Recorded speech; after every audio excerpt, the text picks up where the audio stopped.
And as we look ahead, there are, reasons to think that during this housing market reset, which is what I've been calling it, that, demand is going to remain pretty strong. The demographic and economic fundamentals are actually pretty strong to support home buying activity. People who are existing homeowners, like repeat buyers, move-up buyers, they're in the best position with a lot of equity to roll into the purchase of a new home.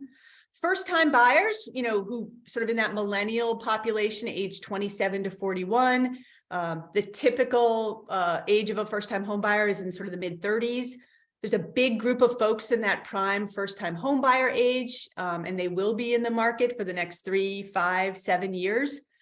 It's going to be challenging for first-time buyers, and I'll talk more about affordability in just a minute. But the sheer numbers suggest that that demand will continue to be strong. Mortgage rates have started to ease a bit. I think there's just going to be more acceptance of the new normal of 6% rates. Price negotiations are going to take that into account, and buyers are going to have to bring a little bit more to the table. Now, there are risks, of course, going into 2023, and a lot of it depends on where you are and about the local market. Affordability is a big one. We saw some places where affordability became a really huge challenge. If you imagine a place like Los Angeles, the median home price in Los Angeles is 11 times the median household income. By comparison, in the Philadelphia metro, the median home price is only about 4.5 times the median household income. So, in fact, much of the Mid-Atlantic, even the high-cost DC market, affordability is not as big a challenge as it is in some of those West Coast markets. And those are the places where I think we're going to see greater price depreciation. Zoom towns, right? Those towns that really sort of boomed during the pandemic as people were working and learning remotely and now are seeing demand really pull back. That's where we're seeing some price resetting. Places where inventory is rising. New construction will be a sort of a wild card if there are places where builders hit pause on new construction, but then have a lot of new product to release into the market in 2023. That could sort of change the dynamic in terms of pricing in local markets.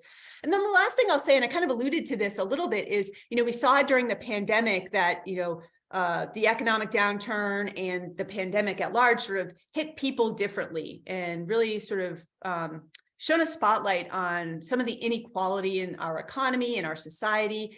That's going to be true in the housing market, frankly, going forward. If you are an existing homeowner, you have record levels of housing wealth and equity in your home. You have choices about, whether to move, even if rates are still high. The challenge has been the challenge has been for new first-time home buyers who were competing with so many different people during the last few years.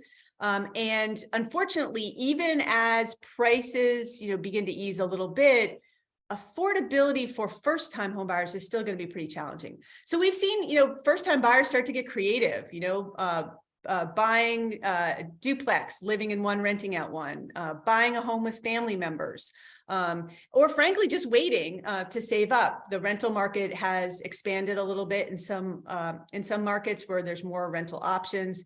So first-time buyers are still going to face challenges and are still going to find it really tough.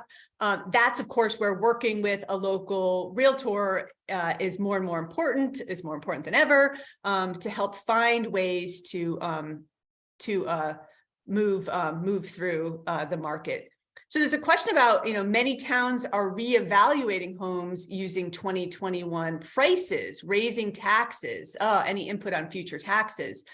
Oh my gosh, talking about taxes. That's really interesting. So when they go and do property assessments, the assessors have to make use of the data that they have, and in a changing housing market, that's really tricky, isn't it? I would argue that if you're, if you have gotten an assessment based on 2021 home prices, I would go through the appeal process and find out and bring the data, right? And bring the information that you can to try and, get your assessment lowered.